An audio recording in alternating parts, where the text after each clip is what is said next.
नाज़रीन, मशरक़ वुस्ता में नई जंग का आगाज हो गया। अमेरिका के यमन पर फजाई हमले, अब तक 31 अफराद जान से गए। ईरान को भी अमेरिका की जानिब से वार्निंग जारी कर दी गई। मैं हौसियों से कहता हूं, तुम्हारी बारी आ गई है। अमेरिकी सदर डोनाल्ड ट्रंप की जानिब से यह बयान भी जारी किया गया है। नाज़रीन, हौसियों ने 7 अक्टूबर 2023 को गजा में जंग शुरू होने के बाद से इसराइल पर मिसाइल और ड्रोन दागे हैं और यह बताया गया था उनकी जानिब से कि उनके ये हमले फलस्तीनियों के साथ यकजहती में हैं। उन्होंने बहरा अहमर और खलीज अदन में माल बरदार बैड़ी जहाजों को भी निशाना बनाया था और दावा किया था कि वो इसराइल से मुंसलिक हैं, इसलिए उन्हें निशाना बनाया जा रहा है। और यह सब कुछ उन्होंने गजा में जो जुल्म और बर्बरियत हो रहा था उसकी हिमायत में किया था।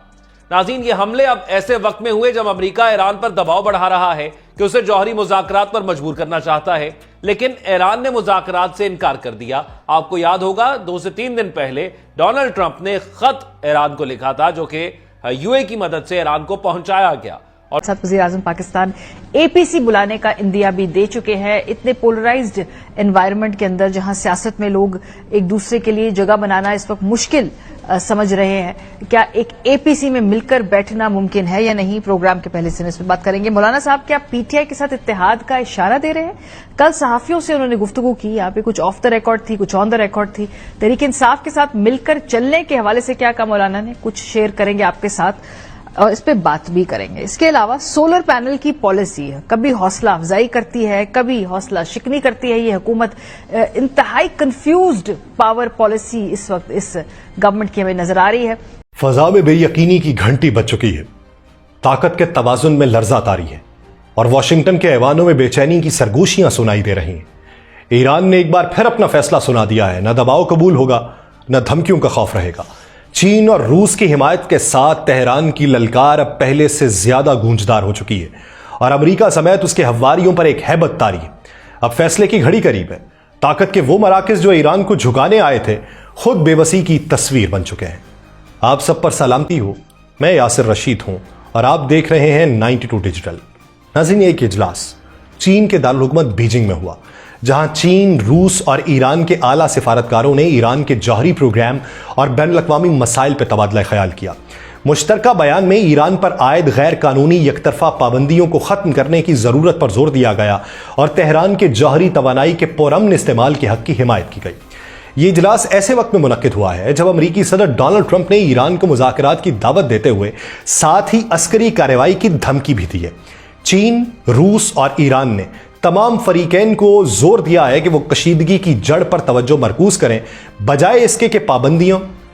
नमस्कार दोस्तों, जय हिंद जय भारत। दोस्तों, इसराइल के बाद अब ईरान को ट्रंप ने दी धमकी, ईरान की नसीहत खत्म करना चाहता है अमेरिका। तो क्या है पाक मीडिया का रिएक्शन, आइए देखते हैं वीडियो देखने से पहले अपने चैनल को सब्सक्राइब नहीं किया, सब्सक्राइब करें, कमेंट करें, वीडियो अच्छी लगे लाइक करें, शेयर करें। आइए देखते हैं वीडियो। जय हिंद जय भारत, वंदे मातरम, भारत माता की जय। ट्रेन हाईजैक के साइड इफेक्ट्स आने शुरू हो गए हैं और एक बहुत बड़ा स्टेप ले लिया गया है और परेशानी इस बात की है कि इतना बड़ा कदम जो उठाया गया है, भारत उसका मुकाबला कैसे कर पाएगा। इसी के साथ टीटीपी ने एक और ऑपरेशन अल खंदक लॉन्च कर दिया है। 3 से 4 और मुसलसल कॉन्टिन्यूसली धमाके हुए हैं। किन जगहों पर हुए आपको ये बताएंगे और इन्हीं खबरों के साथ ये भी बताएंगे कि आखिर वो कौन सी ट्वीट है मेजर गौरव आर्या की जो बहुत वायरल हो रही है और उसमें उन पर क्या इल्जाम लगाया जा रहा है। तो चलिए स्टार्ट करते हैं अपना प्रोग्राम इस खबर के साथ कि जब से ये ट्रेन हाईजैक का वाकया हुआ है तो बहुत से ऐसे स्टेप्स हमारे सामने आए कि उसके बाद बड़ी बड़ी डेवलपमेंट्स हुई जो हमने आपके सामने रखी, क्या कुछ होता रहा है। लेकिन अब एक बहुत बड़ी डेवलपमेंट हुई है और वो ये हुआ है कि पाकिस्तान की तरफ से एक बहुत बड़ा स्टेप ले लिया गया है। अगर आप इसको ट्रेन हाईजैक के साइड इफेक्ट्स कहें तो गलत नहीं होगा। और ये तो एक इतना बड़ा स्टेप लिया गया है कि क्या करेगा अब इंडिया, उसके पास अब क्या चारा रहेगा। हुआ कुछ यूं है कि पाकिस्तान के कॉलेजेस में बॉलीवुड के सॉन्ग्स पर पाबंदी लगा दी गई है। बॉलीवुड के सॉन्ग्स पर अब कोई डांस नहीं कर पाएगा और अगर कोई ऐसी जुर्रत करेगा तो उसको पकड़ के गिरफ्तार किया जाएगा। ये एक नोटिफिकेशन जारी हो गया है और इस नोटिफिकेशन को जितने भी कॉलेजेस हैं, यूनिवर्सिटीज हैं, वहां पर भेज दिया गया है। तो जरा हम आपको दिखाते हैं कि ये नोटिफिकेशन क्या है और इसमें क्या कहा गया है और अब क्या होगा क्या। देखे ना, यानी अब सोचे आपके इसका कोई है, इसका कोई तोड़ है आपके पास? तो हम आपको ये बताते हैं कि ये जो नोटिफिकेशन है इसके अंदर ये कहा गया है कि जो पाकिस्तान के कॉलेजेस में इंडियन सॉन्ग्स पर डांस किया जाता है वो फहाशी है। सुन लिया जी साहिबो, आपने ये बात सुनी है जो मैंने आपको नोट। भारत की एक नई पॉलिसी है पाकिस्तान के बारे में, उस पॉलिसी को कहते हैं कोवर्ट डिटेरेंस। इंडिया कह रहा है जी हम पाकिस्तान के अंदर बंदे नहीं मारते, लेकिन मार रहे हैं। पाकिस्तान के अंदर इंडिया जो है वो कर क्या रहा है? इंडियन ऑक्युपाइड कश्मीर के अंदर जो लोग पकड़े गए, मुजाहिदीन तक जिन्होंने अपने आप को सरेंडर कर दिया, उन तक पहुंचा हुआ है और उनसे इंफॉर्मेशन ले रहा है। बशीर अहमद पीर, सैयद खालिद रजा, अकरम खान गाजी, रियाज अहमद एलियस अबू कासम, शेख जमीलुर रहमान, ये सिलेक्टिव हैं और ये बेसिकली मुसाद और CIA स्टाइल वर्क है। हाई वैल्यू लोगों को टारगेट करें लेकिन रिस्पॉन्सिबिलिटी ना क्लेम करें, इन पे हमला कर देंगे। ये है ओवर डिटेरेंस, खुली बात। लेकिन कर क्या रहे हैं? There is a covert deterrence, not publicly disclosing the real game which is going on, और इसको पूरा सीक्रेट के तौर पर रखा जा रहा है, लेकिन अभी किसी को नहीं बताया जा रहा। देन एक होती है स्ट्रेटेजिक एम्बिग्यूटी, कि जी आपने एम्बिग्यूटी रखनी है, कंप्लीट एम्बिग्यूटी, ताकि अनसर्टेनिटी रहे, पता ना चले, कॉन्सिक्वेंसेस ना हो। And then intelligence and cyber operations करना, ये भी एक चीज होती है। लेकिन इंडिया इंटेलिजेंस तो कर रहा है लेकिन साइबर ऑपरेशंस उस तरह के नहीं कर रहा। हाँ, इंडिया वो जो सोशल मीडिया के अंदर चीजें होती हैं, रियलम के अंदर, वो चीजें जरूर कर रहा है। और दूसरी तरफ अगर आप देखें, ये वो चीजें हैं जिसको थोड़ा सा समझना पड़ेगा कि पाकिस्तान के अंदर इंडिया जो है वो कर क्या रहा है। हम बात करते हैं जनाब के, एक बड़ा सवाल आता है कि how come people are being killed in Pakistan those who have been involved in जिहाद कश्मीर, वो कैसे जो है उनको मारा जा रहा है।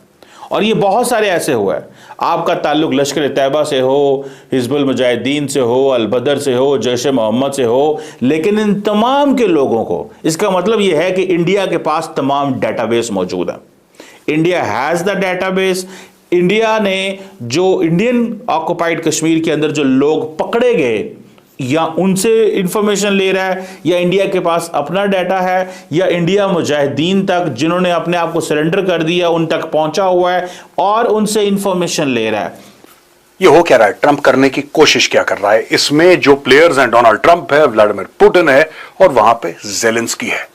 ज़ेलेंस्की के वो कहते हैं ना, जज्बात बदल गए, हालात बदल गए, सब कुछ बदल गया ज़ेलेंस्की का, और ज़ेलेंस्की अब मारा मारा फिर रहा है।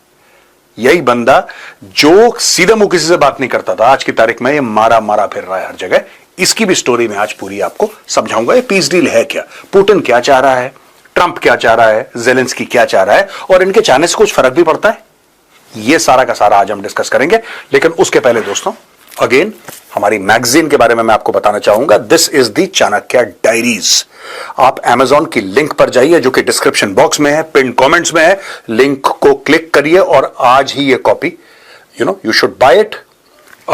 ये सारे टॉपिक्स है ना जितने भी हम डिस्कस करते हैं, ये सारे के सारे इसमें भी आपको मिलेंगे। मैं ये नहीं कह रहा कि स्पेसिफिकली ये, but generally I am saying that geopolitics से लेकर जो भी बड़े बड़े टॉपिक्स हैं सारे था। लेकिन 2018 में अमेरिका ने यकतरफा तौर पर उससे अलहदगी इख्तियार कर ली और दोबारा पाबंदी आयद कर दी, जिसके बायस मुआहिदे का मुस्तकबिल गैर यकीनी सूरत हाल का शिकार हो गया। ये तो था दो ताकतों के साथ मिलकर अपने अज़्म का इजहार करना और अपनी ताकत का मुजाहिरा करना। दूसरी तरफ अक़वाम मुत्तहिदा में बैठ के एक बड़ा दबंग पैगाम दिया गया, और इसे पैगाम की बजाय अगर धमकी कहा जाए तो ये ज्यादा मुनासिब अल्फाज होंगे।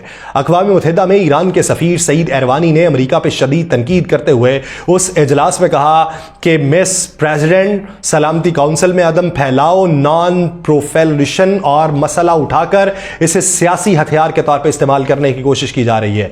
यह कहा गया कि यह अमेरिका की ईरान के खिलाफ मुआशी जंग तेज करने की हिकमत अमली का हिस्सा है।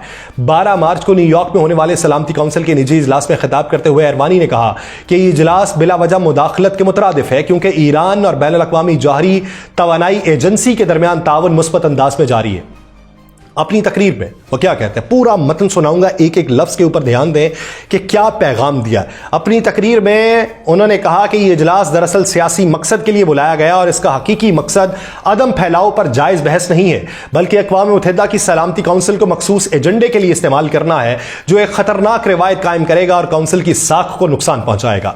एरवानी ने कहा कि जो मामलात इस इजलास में उठाए गए वो मुकम्मल तौर पर तकनीकी नौइयत